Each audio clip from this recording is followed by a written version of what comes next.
crianças do mundo, univos! Eu sou o Jaú e esse é mais um Pode Rir, seu podcast oficial de relações internacionais. E na conversa de hoje, estou aqui com meus amigos e minha amiga, Leonardo, Enzo e Sofia. Digam oi.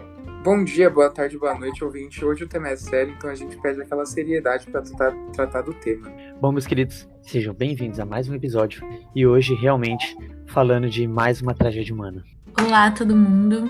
Muito obrigada pela companhia e pelo interesse por esse evento tão importante na história da ZRI.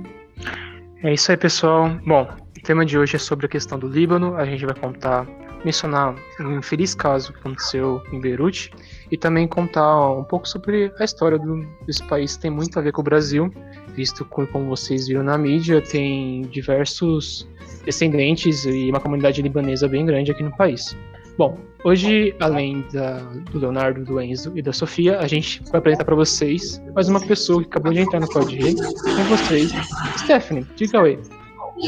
Oi, gente, tudo bem? Meu nome é Stephanie, eu sou nova adesão no Pode Rir e estou muito feliz de poder fazer parte desse projeto tão incrível. Espero que eu possa contribuir ainda mais com as discussões que teremos daqui em diante. É um grande prazer poder falar com vocês. Muito obrigado, Stephanie. Então é isso, pessoal. Seja bem-vinda e vamos para mais um episódio. Vem comigo.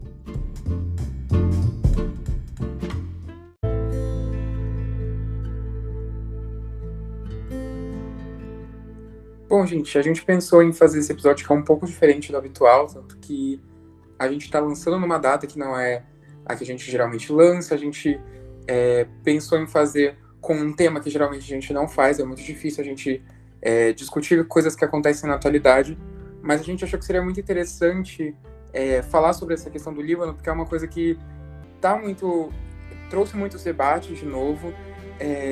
A questão de como a mídia analisou tudo isso é muito importante, as questões históricas são muito importantes e o que a gente pode fazer daqui em diante é muito importante.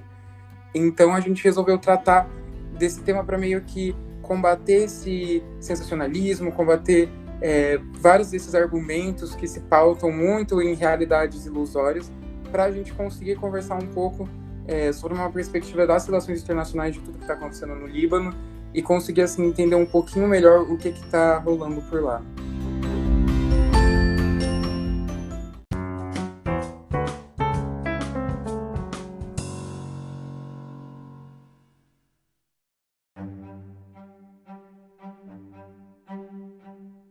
Bom, pessoal, eu vou fazer então, vou começar falando para vocês aqui, fazendo um apanhado geral de onde se situa o Líbano hoje, o que está acontecendo por lá, de uma forma o mais compreensível possível, sem entrar em muitos detalhes, visto que, como qualquer outro Estado-nação, é um lugar muito complexo, cheio de questões que não dá para a gente tratar tudo em alguns minutos, ou mesmo em um podcast inteiro.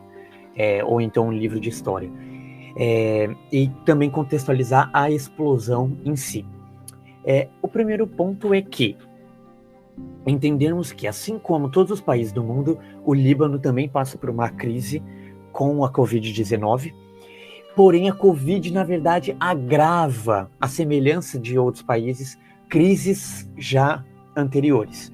No caso, o Líbano hoje é considerado praticamente um estado falido, tem uma dívida enorme com o FMI, de cerca de 10 bilhões de dólares, a qual está tentando renegociar prazos, juros, esse tipo de renegociação que acontece mesmo com o FMI, quando o país não consegue pagar a dívida.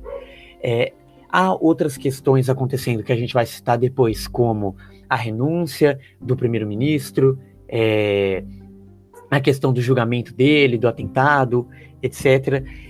Há também a questão de que, por exemplo, houve um esquema de... inclusive isso foi novidade para mim, nunca tinha ouvido falar disso antes, em nenhum momento da história. Se descobriu um esquema de pirâmide com o Banco Central libanês e casas de câmbio para poder manter a cotação da moeda, né, da libra libanesa fixa. Então, o que destruiu o câmbio, elevou o preço de produtos de primeira necessidade que as pessoas precisam. Então, há relatos de que falta até pão nas padarias. Então, essa é a situação que a explosão pega o Líbano de uma forma bastante sucinta e e rasa, né, para dizer, só para vocês terem uma dimensão. Mas, porém, por outro lado, ao mesmo tempo, o Líbano é um país conhecido por ilhas de riqueza, com muita pobreza, cerca de 1/3 da população ainda está abaixo da linha de pobreza, há uma taxa de praticamente 25% de desemprego, e por outro lado, né, como eu disse, essas ilhas de riquezas bastante conhecidas, Beirute também era uma cidade considerada muito bonita, com um turismo bastante aquecido, justamente por essas questões desses pontos, né, em que a elite preserva e o governo se esforça, etc. Né? Sempre aquele ponto em que o Estado pode olhar e aquele ponto em que não se tem interesse em olhar. Então, essa é a situação que acomete o Líbano no momento da explosão. E agora, sobre a explosão, nos primeiros momentos se ficou especulando muito na mídia, a gente vai comentar sobre isso depois, como isso foi problemático, como isso criou narrativas, porém, depois se confirmou, conseguimos um resultado sério, sóbrio, de que foi a explosão de um depósito no porto libanês de uma quantidade enorme de nitrato de amônio. Então, o nitrato de amônio, ele serve para uma quantidade enorme de coisas, né? Ele é um químico bastante usado, ele é altamente explosivo, então, inclusive, ele é usado na fabricação de explosivos e também de fertilizantes, altamente difundido esse uso na agricultura, e então estava nesse depósito. E agora contar um pouquinho para vocês também de por que esse nitrato de amônio estava lá e o quanto isso foi problemático. Resumidamente, a história é de que um empresário russo é contratado para transportar o nitrato de amônio salvo engano, da Geórgia até Moçambique. Então ele aluga esse barco, porém ele já aluga o barco em condições bastante precárias, com os tripulantes sem receber salários, então já pega numa situação perigosa. Quando o barco está se aproximando do Líbano, há um motim, é necessário parar, não se há dinheiro mais para pagar os salários, o navio estava com um furo, entrando água, no qual a todo momento se precisava bombear para fora para o navio não afundar. Então se decide que não há condições dele sair do porto libanês, do porto de Beirute, e o barco é abandonado à própria sorte. O empresário russo desaparece por um período, as autoridades portuárias libanesas não conseguem contato com ele, e inclusive os tripulantes, além das más condições a quais eles já vieram, eles ficam presos dentro do navio por conta de questões imigratórias do Líbano, e aí eles têm que ser ajudados a partir de caridade dos funcionários do porto, com comida, com ajuda para suas necessidades, até que então eles conseguem vender gasolina do próprio navio para contratar um advogado no Líbano e poderem ser enviados para casa. Então, se consegue contato com o empresário russo, eles são enviados para casa, o empresário paga o retorno deles e o navio fica lá abandonado. Quando se vê que não tem mais condições do nitrato ficar dentro do navio por causa da questão dele afundar, das más condições, o nitrato é retirado e movido para esse depósito no qual ele estava até o momento da explosão. E se depois de muito tempo se descobre que o empresário nem sabia o que aconteceu com o navio, se descobre que o navio afundou lá devido às condições na própria região do porto de Beirute. E aí, o que acontece então com esse nitrato, que é literalmente ali abandonado, fica quantidades de toneladas sem dono? Esse nitrato armazenado, então, com as autoridades portuárias, é várias vezes solicitado por essas mesmas autoridades para o governo libanês e para a justiça libanesa que se fosse feito algo, justamente por conta do perigo que aquilo representava de ficar no porto. Eles fizeram cerca de 3 petições, cada uma com motivos diferentes e com soluções diferentes, e nenhuma das 3 foi ouvida. As 3 foram negligenciadas e ignoradas conscientemente pela justiça libanesa, e se foi tocando o barco com a questão. Até o momento em que eles acabam desistindo, não há resposta, então se deixa lá armazenado e alguma hora ia se ver o que fazer com aquilo. Basicamente, as propostas deles foram de exportar, ou então de usar na própria agricultura libanesa, e até de vender para algum barco que estivesse passando. Nenhuma das 3 foi ouvida, se ficou lá sem solução. Então, após a explosão, quais são as conclusões do governo libanês, quais estão sendo as atitudes atuais com relação ao que aconteceu. O presidente libanês disse ontem que estão sendo tomadas três tipos de investigações, cada uma por um caminho diferente. A primeira, de que foi um acidente. A segunda, de que foi devido à negligência por parte das autoridades.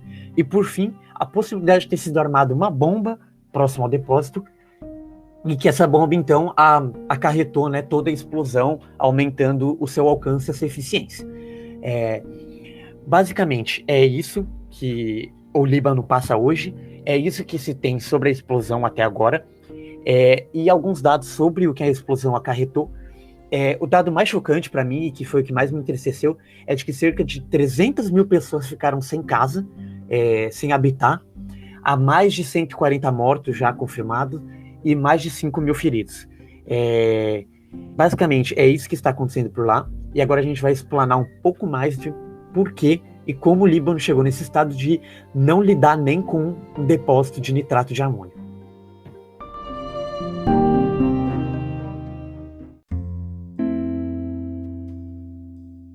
Bom, pessoal, um ponto que eu quero trazer aqui para vocês é uma questão histórica, para a gente entender um pouco do que está acontecendo com o Líbano hoje, que fez com esse caso. Bom, mas para entender isso, a gente vai precisar entender também um pouco sobre o que Israel tem a ver com essa história. Como vocês muito bem sabem, na pós-Segunda Guerra Mundial, criou o Estado de Israel, todo aquele problema com os palestinos e todo o conflito que veio a acontecer.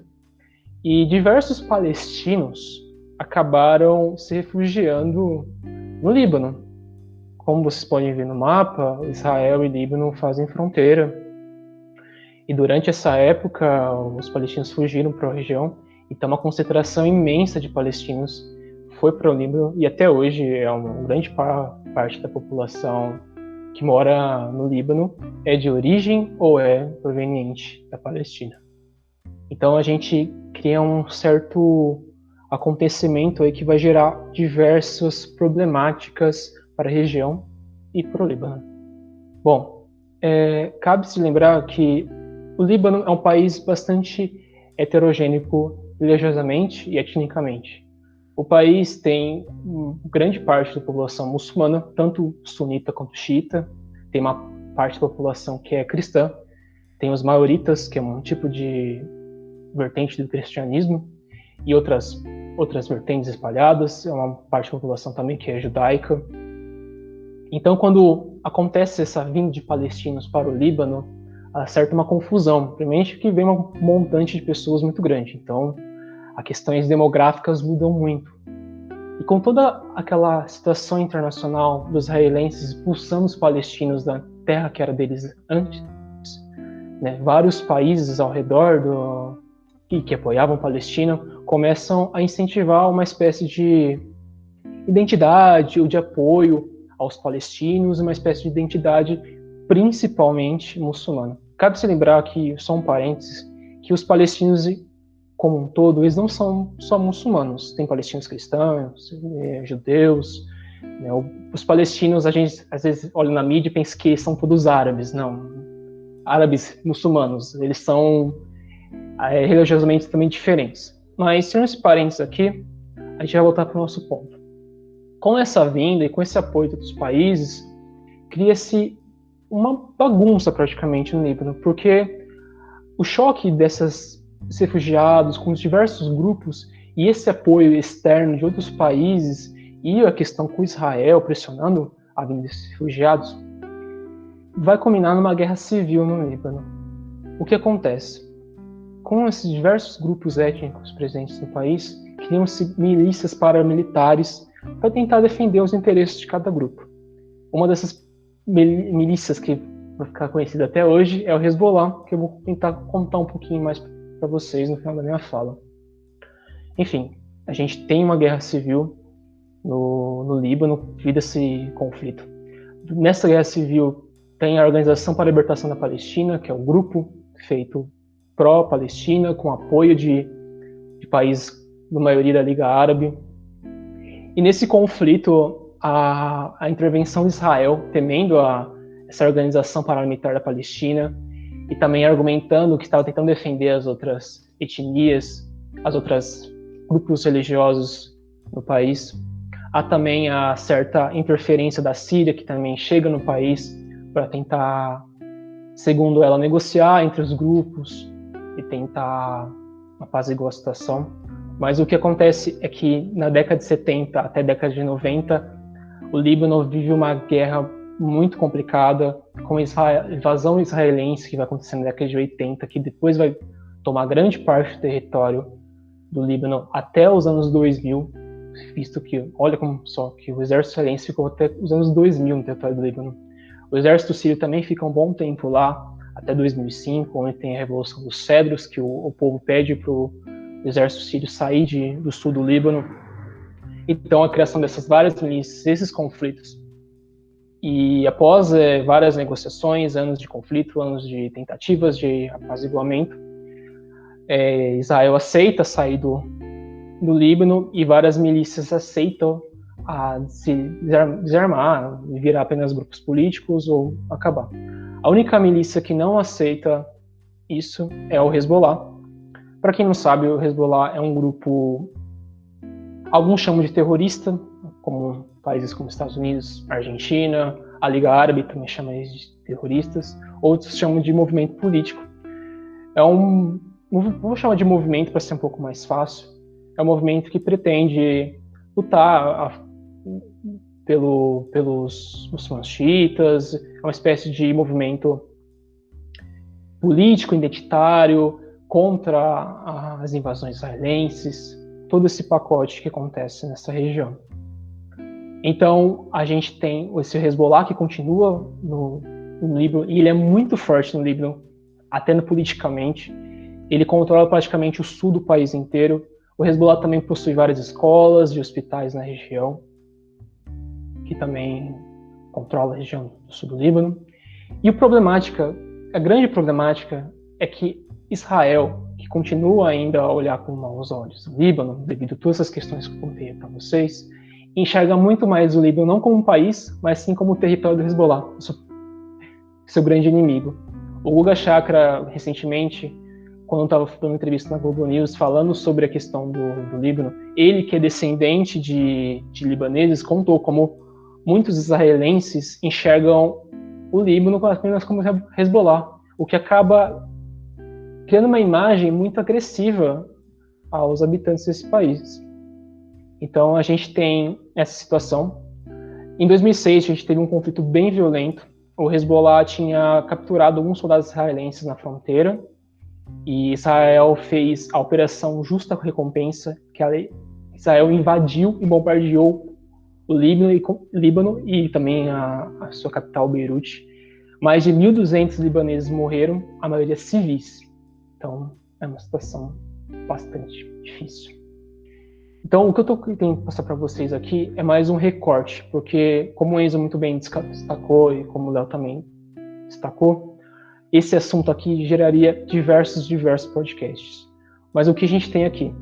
O Líbano é uma terra que está no meio de vários conflitos, e por estar no meio desses conflitos e por meio de uma comunidade étnica e por ter interferências de outros estados nele, acabou juntando no seu território diversas problemáticas que geraram guerras, instabilidade política, que estão culminando nessa agravamento dessa crise sanitária, política e agora a questão da explosão no porto. Cabe se lembrar agora também uma coisa interessante: quando ocorreu a explosão, o Enzo mesmo contou que há uma ideia que pode ter sido um atentado do Israel, que, segundo essa teoria, esse rumor, o porto tinha esse nitrato de amônia, seria um estoque, né, que ia servir para abastecer o conflito na Síria. Lembrando que o Hezbollah tem como um dos patrocinadores o governo sírio. Mas é um rumor, a gente não sabe se isso é verdade mesmo. O que parece até agora não dá para essa teoria, mas é uma questão a se analisar. E outro fato interessante, né, uma ironia das relações internacionais, logo após a explosão, Israel chegou a oferecer ajuda humanitária para o Líbano, o que foi interpretado de várias maneiras diferentes. Porque a gente tem Israel dando ajuda para o seu principal inimigo. Vários grupos de extrema-direita de Israel ficaram extremamente chocados com a atitude do governo, fizeram declarações bastante complicadas, e alguns ativistas pró-Palestina que estão em Israel acharam a atitude muito hipócrita, porque Israel sempre ficou ameaçando várias vezes o Líbano, e agora, com uma atitude praticamente hipócrita, estendeu uma mão humanitária para o país. Mas é isso, eu espero que tenha sido conciso, porque essa região, esse caso é muito complexo e é muito difícil de compreender em apenas um episódio, em apenas alguns minutos. Mas o que a gente tem aqui no Líbano é uma estrutura multicultural, multiétnica, e que está no meio de uma outra estrutura maior ainda, de diversos atores, diversos estados com interesses diferentes, visões diferentes, e uma passagem histórica que fez com que o país passasse por diversos conflitos e situações bem complicadas.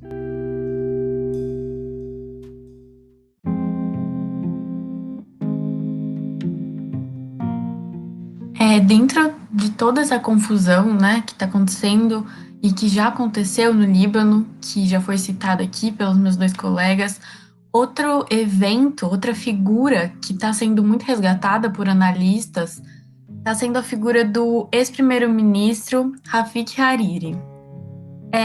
Ele está sendo muito resgatado não só pelo seu posicionamento muito importante, diplomático, na época que ele foi primeiro-ministro, mas também pelo evento do seu assassinato. O Rafik Hariri foi assassinado em 2005 por um atentado que muitos consideram terroristas, mas o fato é que muitos acreditam que foi feito pelo grupo Hezbollah. E é por isso que esse evento está sendo tão resgatado atualmente, porque ele aponta como essas novas explosões poderiam sim ter sido causadas pelo Hezbollah, que é já também outra teoria que vai, de certa forma, como oposição à teoria que o ataque seria talvez causado por israelenses, né?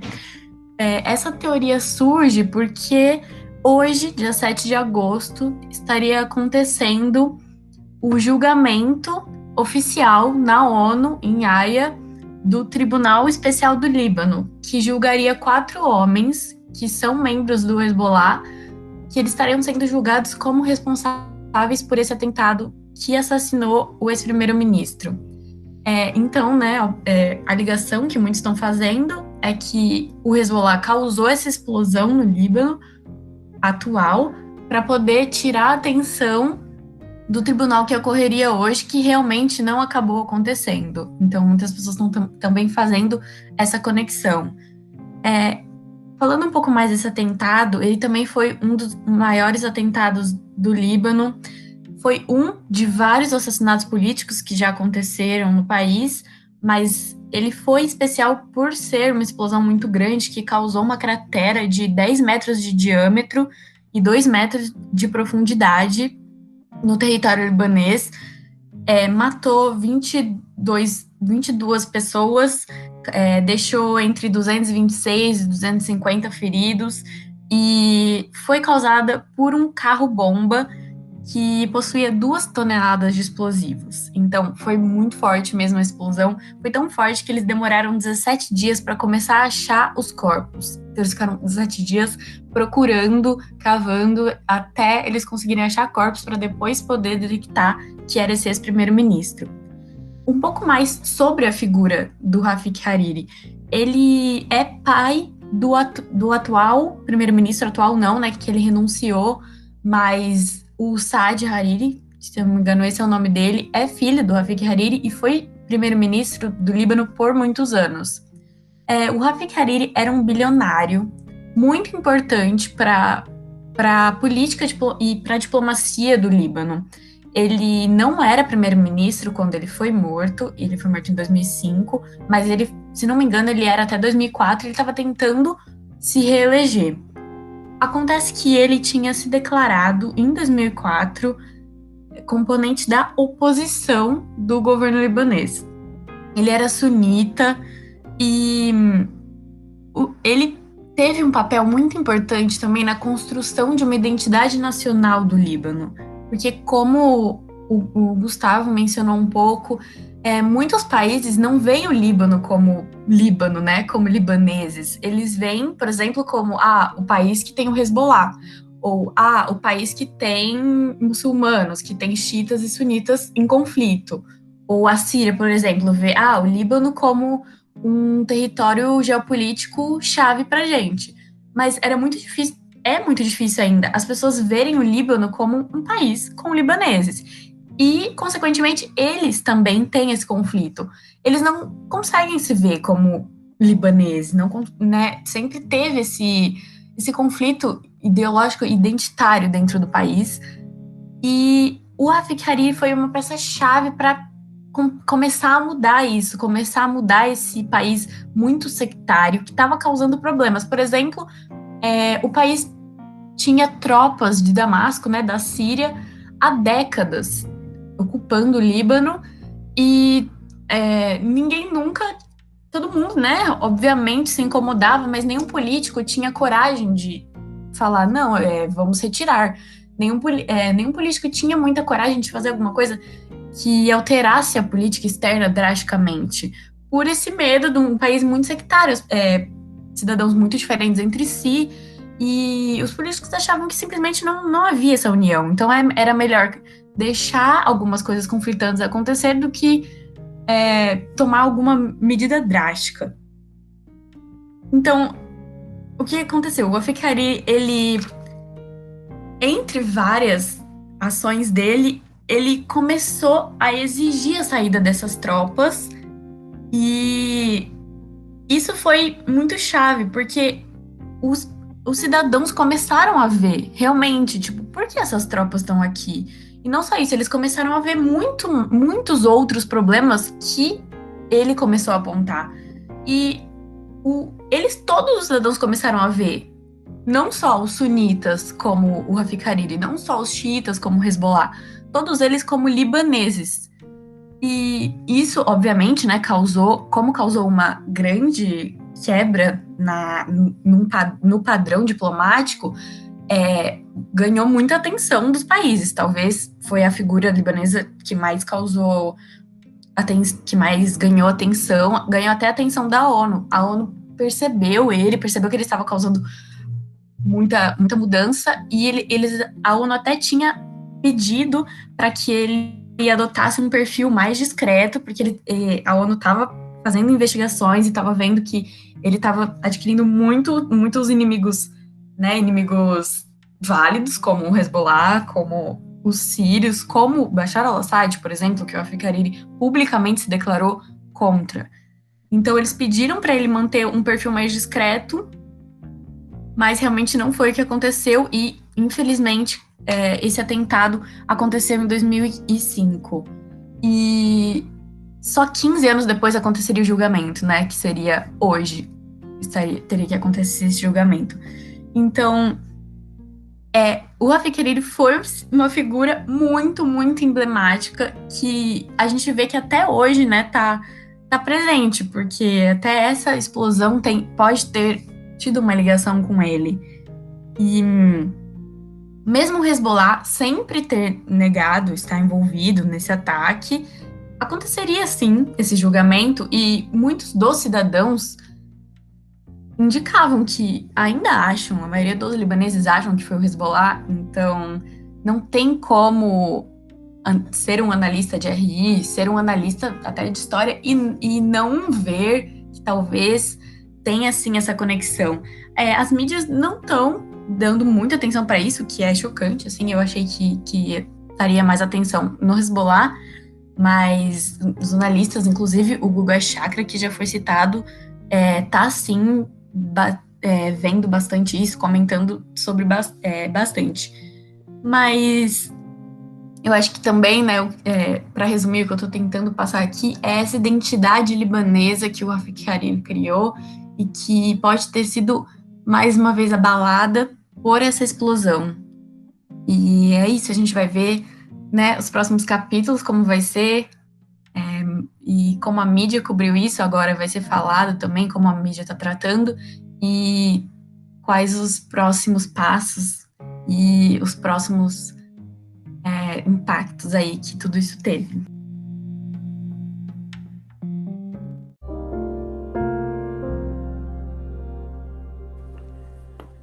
Bom, gente, então agora a gente vai falar um pouco sobre como que foi a cobertura midiática, né, em cima desse evento.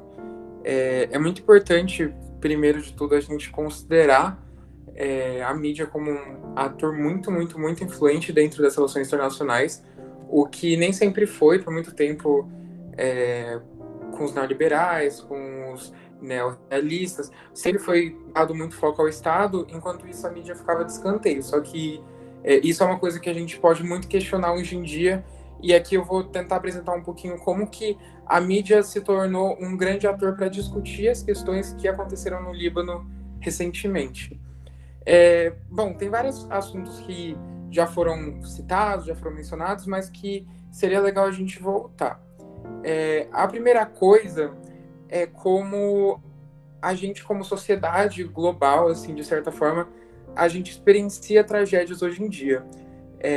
Por muito tempo, a mídia, por conta de ser uma mídia física mesmo, não ter tanta facilidade de chegar em vários lugares, ela trazia um sentimento de mais aviso do que de choque e comoção. Com o advento da internet e da televisão também, né, foi muito importante, desde principalmente a Guerra do Golfo, a cobertura midiática de grandes eventos assim se tornou, de certa forma, um grande espetáculo, né? E eu acho que espetáculo, infelizmente, é um termo que não deveria ser usado para esses casos, mas que é um termo que encaixa exatamente no que a gente percebe que foi realmente essa cobertura toda. Então, a mídia, para não... De certa forma, assim, a mídia responde à economia. Então, a mídia responde às pessoas que estão assistindo ela ou não. Então, colocar imagens que dão um choque, colocar imagens que trazem comoção, trazem emoção, é uma coisa que vai trazer pessoas para assistir seu programa, para ler suas notícias. Então, é uma técnica muito utilizada e que foi muito utilizada também na questão da cobertura das explosões no Líbano, né? A questão da comoção e da proximidade, ela é ainda mais intensificada quando a gente para pensar na influência das redes sociais hoje em dia. Quem assim, não recebeu um vídeo, pelo menos, das explosões do Líbano pelo WhatsApp? Assim, eu acho que, pelo menos, eu recebi uns 4. Então, é muito interessante como a gente, com o advento da internet e da televisão, a gente já começou a aprofundar mais o nosso sentimento de vivenciar tragédias em conjunto. Com o advento do WhatsApp, a gente basicamente vive ali. A gente está realmente passando por aquilo com as pessoas que estão ali. E isso é uma narrativa que vem muito forte, principalmente para o Brasil, por conta como o próprio Gustavo já mencionou, o João já mencionou, por conta de muitos líbanos estarem presentes no Brasil, o discurso midiático foi muito nesse sentido de abraçar a comunidade. Então a gente viu na mídia muitas pessoas de descendência libanesa que estavam contando sobre como é a vida lá, contando sobre como estava sendo a experiência de parentes lá. A gente viu que realmente teve um cuidado muito grande com toda essa questão, justamente por essas proximidades culturais e por essas proximidades de relação que um país tem com o outro. Então, eu achei que realmente foi um movimento muito interessante da mídia brasileira. A mídia internacional, no geral, como de costume na hora de noticiar eventos de tragédia, principalmente tragédias em um país do Oriente Médio, a gente cai no velho dilema de terrorismo, né? Logo quando saiu, a BBC já estava conectando tudo, falando que era realmente um ato terrorista, que tinha sido o Hezbollah, e foi feito muitas pressas, porque da forma como era colocado, não eram postas como teorias, mas sim como um novo ato de terrorismo. já tinha sido dado, de certa forma, um ponto final para isso. E como, querendo ou não, a mídia internacional é muito dependente desses grandes canais, a gente pode ver, por exemplo, quem não conhece o BBC, agora pede para falar um jornal libanês, não vai saber, entendeu? Então, por conta desse domínio e desse controle da comunicação internacional, essa narrativa se espalhou muito rápido, a narrativa do terrorismo, a narrativa desse Oriente Médio que está sendo cada vez mais bebido nessa lógica terrorista do Islã, e é uma coisa que destoa muito da realidade. Uma cobertura que eu achei muito interessante por justamente fazer um retrato histórico de realmente o que estava acontecendo na semana, sem, de certa forma, explicitar o que o Hezbollah poderia ter feito ou não, foi a cobertura da Al Jazeera. Por mais que a Al Jazeera English seja um pouquinho mais diferente da Al Jazeera original, ela já conseguiu trazer esse discurso de está sendo investigado, a mídia do local falou tal coisa. Porque justamente o que a gente tinha, principalmente nos jornais mais assim, de países hegemônicos, como a BBC, a CNN, a gente realmente tinha uma narrativa de não, foi um ato terrorista, eles estão investigando, mas o que foi dito não convenceu. Então é realmente isso para se pensar. E isso vem muito da questão de como a gente vivencia esses eventos e essas tragédias com uma comoção e com uma proximidade tão grande. A gente pede respostas rápidas. Então a gente precisa de certezas que muitas vezes a gente não pode conseguir. Eu acho que um exemplo muito bom de tudo isso que tá, assim, um paralelo muito bom que dá pra gente fazer é com a questão do coronavírus, de como a mídia, ela pede que os médicos, eles adotem uma postura de que venham nos dar soluções, venham nos dar verdades completas no momento que os médicos não conseguem dar uma verdade completa pra gente. E inclusive, o professor Dominique Manguinot, ele vai falar muito bem disso, de como a mídia, ela tem pedido esse papel, tem tornado necessário esse papel por parte dos médicos, só que eles realmente não podem dar essas respostas, porque, como cientistas, eles não podem dar esse valor de verdade para uma coisa que eles não têm evidência ainda. Então, é muito nesse sentido de, por conta dessa rapidez mesmo, dessa cobertura 24 horas, as respostas precisam vir 24 horas. E, mais que isso, as respostas precisam ser certeiras. Então, cair num velho discurso é muito mais fácil do que você assumir que você realmente não sabe. A mídia voltar para a questão do terrorismo e falar, não, realmente foi o terrorismo, foi o Hezbollah que atacou, é muito mais conveniente do que falar, olha, não sabemos, segundo a mídia local, realmente a grande chance de ter sido uma explosão que foi acidental, que não foi uma explosão por um ato terrorista ou por uma bomba colocada no local. Então, é muito interessante a gente ver todo esse jogo discursivo midiático que foi empreendido nesse momento no Líbano, mas que é constantemente empreendido em qualquer evento que, de certa forma, não trata sobre os países hegemônicos, né? Porque nos países hegemônicos a gente já está em contato com os jornais deles, a gente já está em contato com as verdades deles. Mas e a verdade desses países que a gente não está em contato com a mídia?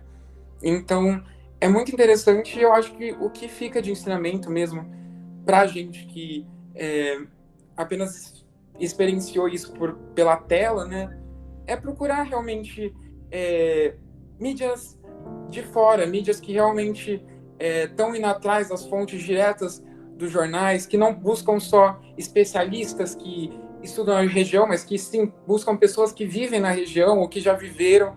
Então é realmente uma lição para a gente parar de buscar a informação sempre no mesmo lugar e sempre vindo de outro e não de quem realmente está vivendo ali.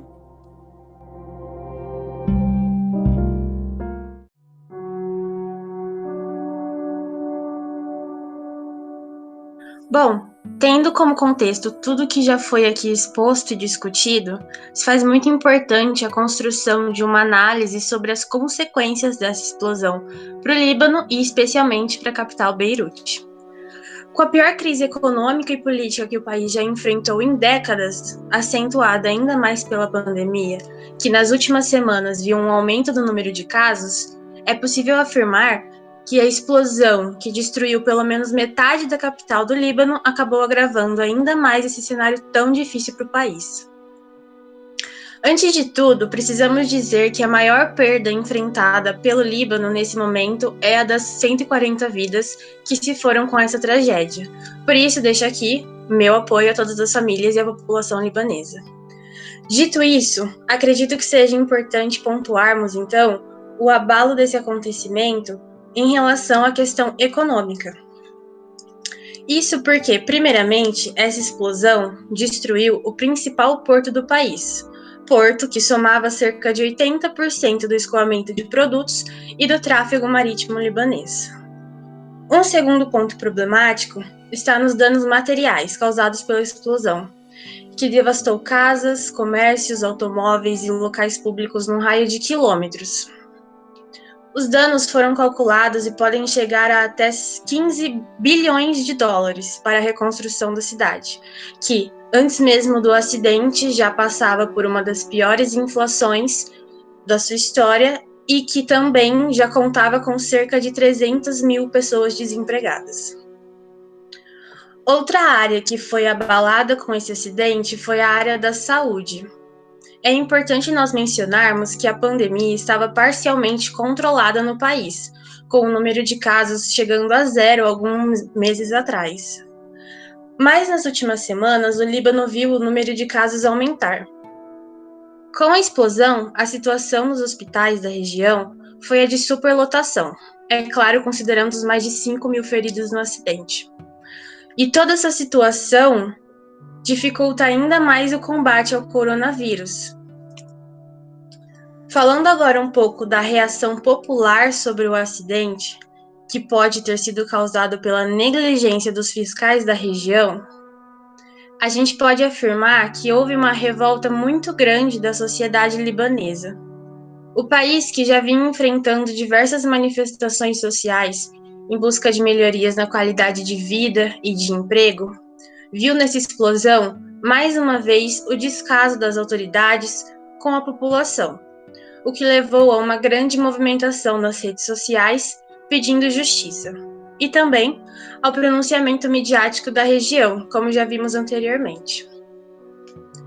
O governador do Beirute, Marwan Abdou, se mostrou muito abalado no pronunciamento e disse que não sabe como a cidade vai se recuperar mais uma vez diante de todos os problemas que eles estão enfrentando, o que acabou levando às lágrimas durante sua coletiva de imprensa.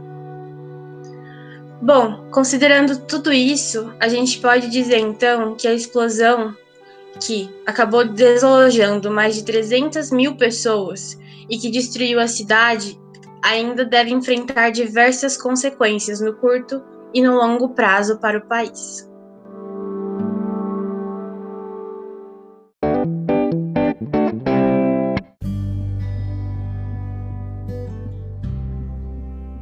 Bom, muito bem, internacionalistas. Espero que vocês tenham gostado do episódio, esse episódio extra. Lembrando, a gente fez um recorte do caso, um recorte da história, a questão do Líbano e todas as relações que vêm com ela são muito mais complexos. Então, eu sugiro vocês, se tiverem interesse, buscar, ler. Uma coisa que eu notei, tem muito pouco material em português sobre o caso, então se você souber inglês, eu sugiro você dar uma pesquisada em inglês sobre o Líbano. Mas é isso, pessoal. Esse foi mais um Pode Ir. Espero que vocês tenham gostado do episódio. Lembrando que estamos no Instagram, no Facebook, no LinkedIn e logo no Twitter. Então segue a gente lá. É isso. Esse foi o Jaú e até o próximo Pode Ir. Muito obrigado. Bom, muito obrigado, ouvinte. Só reforçando que a gente está gravando esse episódio na sexta, então se sair alguma novidade entre sábado, provavelmente não vai estar tão atualizado assim, mas a gente faz mais no sentido de conversar um pouco sobre o que está acontecendo lá, quais são as coisas que estavam acontecendo antes, como a mídia cobriu isso, o que está acontecendo agora. Então, foi mais no sentido mesmo de conversar um pouco com vocês sobre tudo que está rolando.